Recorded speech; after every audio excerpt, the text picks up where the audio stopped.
اللہ تعالیٰ کی عطا کردہ نعمتوں سے نفع ضرور اٹھائیں، اچھا لباس پہنیں، اچھا کھانا کھائیں، رزق اگر حلال ہو اچھا گھر بنائیں، لیکن دنیا سے دل نہیں لگانا۔ اپنی طبیعت کے اندر صرف دنیا کے مال کی محبت ہی کو جگہ نہیں دے۔ کمر سیدھی رکھنے کے لیے کھانا کھایا جاتا ہے، اور ستر چھپانے کے لیے لباس پہنا جاتا ہے، سر چھپانے کو چھت بنائی جاتی ہے۔ مقصد زندگی روٹی کھانا نہیں، مقصد حیات اعلیٰ لباس پہن، اسی میں کھو جانا، اسی میں زندگی گزار دے، اور ہر وقت مال کو کیسے بڑھانا ہے، شہرت کیسے حاصل کرنی ہے، دنیا میں نام کیسے کمانا ہے، اس میں پوری طرح اپنے آپ کو ملوث کر لینا، الجھ جانا، یہ انسان کو تاریک رستوں میں لے۔ سب سے بڑا نقصان یہ ہوتا ہے کہ دل سخت ہونے لگ جاتا ہے۔ مفاد پرستی کی وجہ سے انسان صرف لالچ کے ساتھ انسانوں سے پیار کرتا ہے، اس کے اخلاص کے رشتے آہستہ آہستہ ختم ہونے لگتے ہیں، اور اسے خود محسوس ہوتا ہے کہ یار میری زندگی کوئی خاص معنی نہیں رکھتی،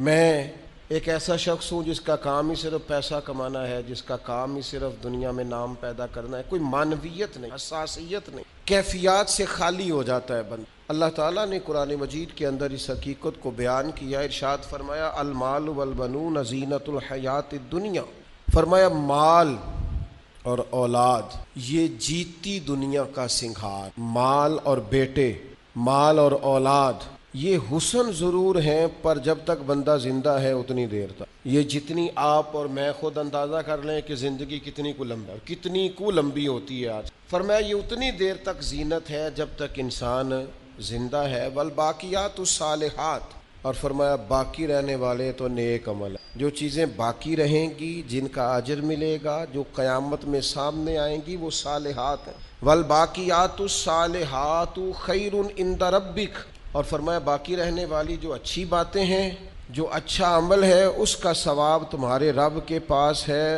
اور صرف ثواب نہیں، ثوابا و خیر عملا، اور وہ بڑی ہی بہتر چیز ہے جو اللہ کی بارگاہ، وہ بہترین تحائف ہیں تمہارے لیے جو قیام۔ نبی کریم صلی اللہ تعالیٰ علیہ وسلم نے لوگوں کے سامنے دنیا کی بے ثباتی کو بیان فرمایا۔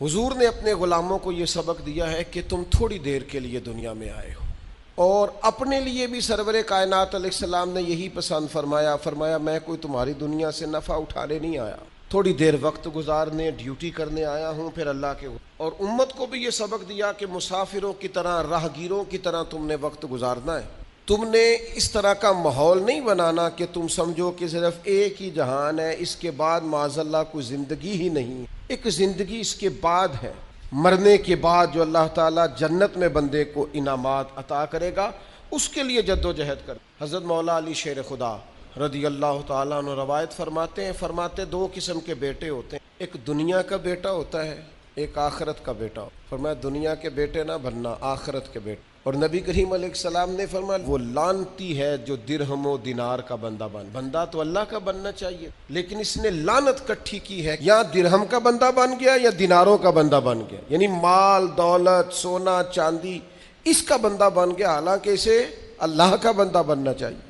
اتنا اپنے آپ کو لالچی کر لینا، اتنا حریص کر لینا کہ مطلب سارا کچھ ہی دولت بن گئی، ہر چیز کو دولت کے نقطہ نظر سے دیکھنا شروع کر دیا۔ اس قدر زیادہ لوگ الجھ گئے کہ قرآن مجید نے کہا الہاکم التکاثر حتی زرتم المقابر، فرمایا تمہیں غافل کر دیا ہے مال کے لالچ نے، یہاں تک کہ تم نے قبروں کے منہ دیکھ لیے، یعنی مرتے دم تک صرف پیسہ اکٹھا کیا ہے، صرف اور صرف اپنی ذات کے فروغ کے لیے، اپنے میک اپ کے لیے، اپنے آپ کو بنانے سنوارنے دکھانے نام پیدا کرنے میں وقت ضائع کر دیا۔ اور یہ بہت بڑا مسئلہ ہے ہمارے دور، ہم اپنے ذاتی قد کو اونچا کرتے رہتے ہیں، ہر وقت میرا نام ہو جائے، ایک پتہ چل جائے کوئی، اور سیانے بندے، معاملہ فہم بندے، مدبر آدمی، ایسا نہیں کہ بے وقوف ہیں، سمجھدار ہیں، لیکن بیچارے تصویروں کے چکر میں پڑے فوٹو بازی کر رہے ہیں۔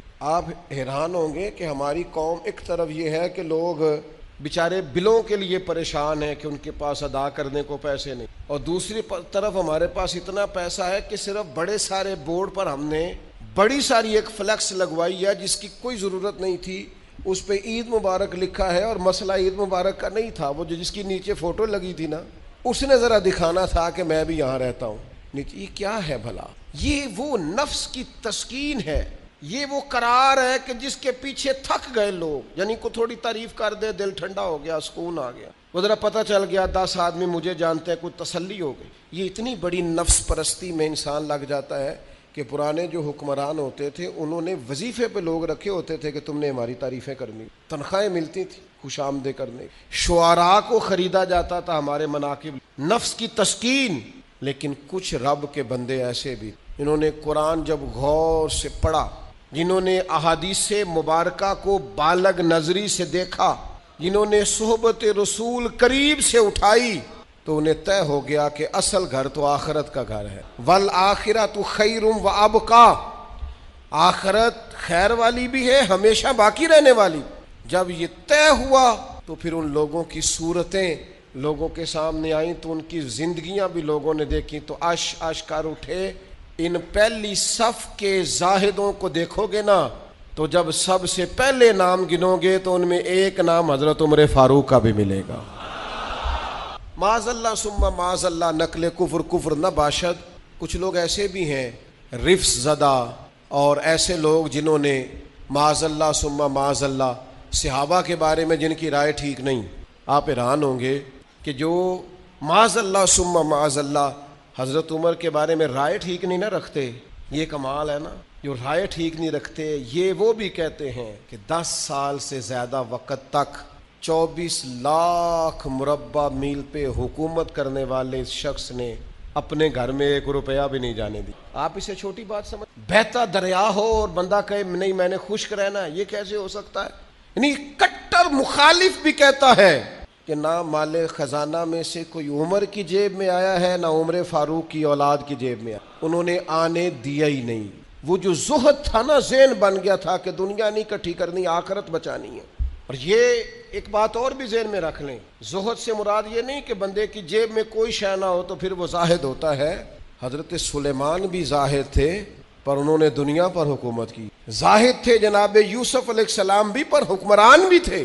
کوئی نہیں ملے گا اتنا بڑا زاہد جتنے بڑے زاہد اور پرہیزگار حضرت عثمان غنی تھے، پر گھر میں لاکھوں کروڑوں پڑے رہتے تھے۔ پیسہ ہونا اور بات ہے، لیکن دل پیسے سے لگا ہونا یہ اور بات ہے۔ حضرت عمر رضی اللہ تعالیٰ عنہ کی زندگی ساری پڑھ لو اور غور سے پڑھ لو، معاذ اللہ کوئی ناقدانہ انداز میں بھی پڑھ لے، مخالف آئے میدان میں، ایک بات ماننی پڑے گی کہ دائیں بائیں آگے پیچھے دولتیں پھرتی رہیں، پر فاروق اعظم کی نظر کو دولت لبھا نہیں سکی۔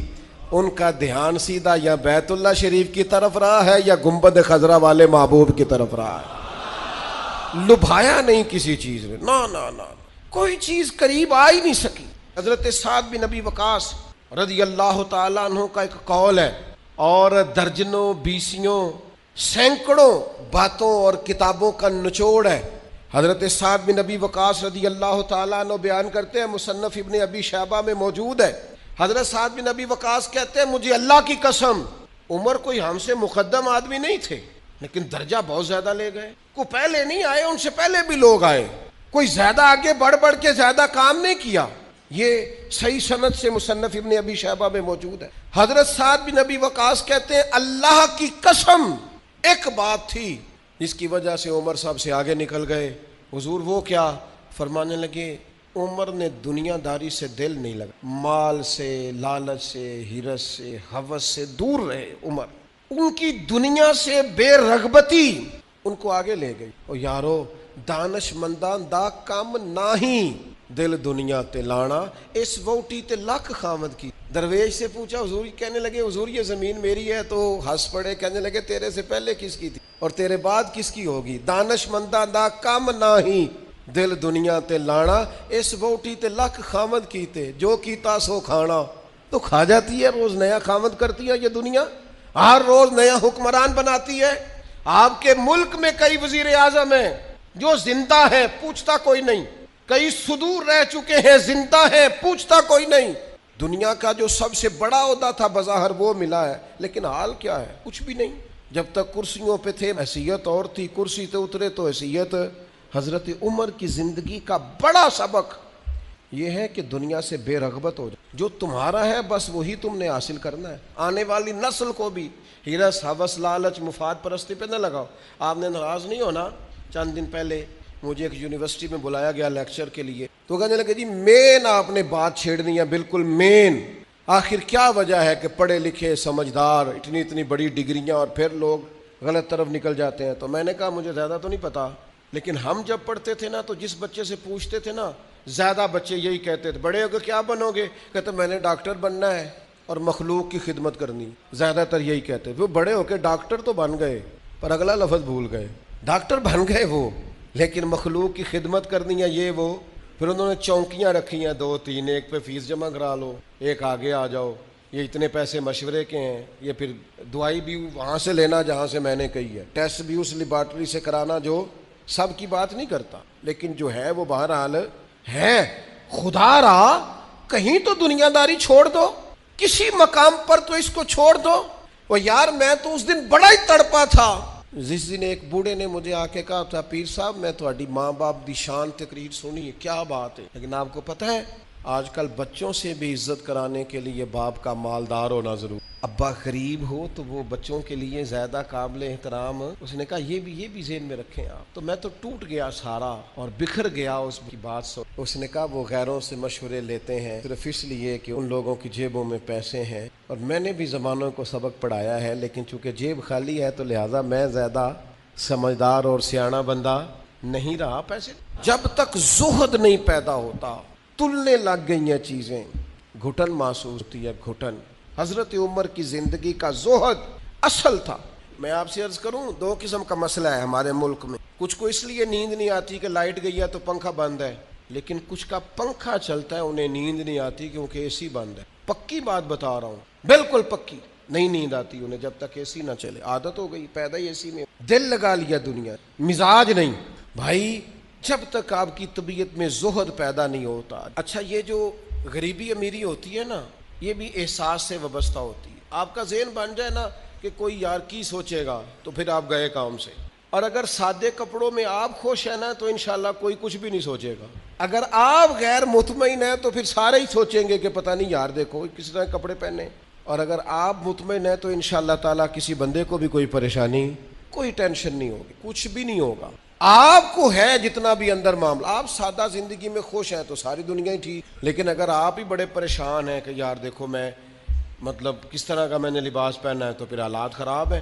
معروف تابعی ہیں حضرت عبید بن عمیر رضی اللہ تعالیٰ عنہ، وہ فرماتے ہیں میں نے حضرت عمر کو نا جمرات کی رمی کرتے دیکھا. ہم اپنے لفظوں میں کہتے ہیں شیطانوں کو کنکر مارنا حج کے موقع پر. کہتے ہیں میں نے جمرات کی رمی کرتے دیکھا حضرت عمر کو 11-12 ذی الحج کو. وہ کنکر مار رہے تھے تو میں ان کے پیچھے تھا، تو صرف پشت پر نا 12 پیوند لگے ہوئے تھے. صرف کمر میں نے دیکھی چونکہ صرف پشت میری جان 12 پیوند لگے تھے. لیکن فرماتے ہیں جب انہوں نے رخ میری طرف کیا تو جلال وہی تھا جو حضرت عمر کا ہونا چاہیے. میں بڑی دفعہ کہتا ہوں مجھے پھر کہہ لینے دو یار، روب کپڑوں کا نہیں ہوتا کردار کا ہوتا. آپ کپڑوں سے روب ڈالنا چاہتے ہیں، بڑے بڑے موبائل ہاتھوں میں پکڑ کے روب ڈالنا چاہتے ہیں، بڑی گاڑیوں سے اتر کے روب ڈالنا چلتے ہیں، کوئی نہیں ڈلتا.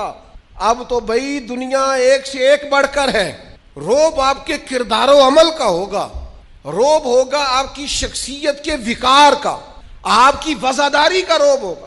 حضرت عمر رضی اللہ تعالیٰ عنہ کی زندگی میں جو زہد تھا، اچھا انہوں نے بہت سارے گورنروں کو پکڑا، کہا تو ریشم کا لباس پہنتا ہے یا تو نے مال بنا لیا ہے، چلا ادھر.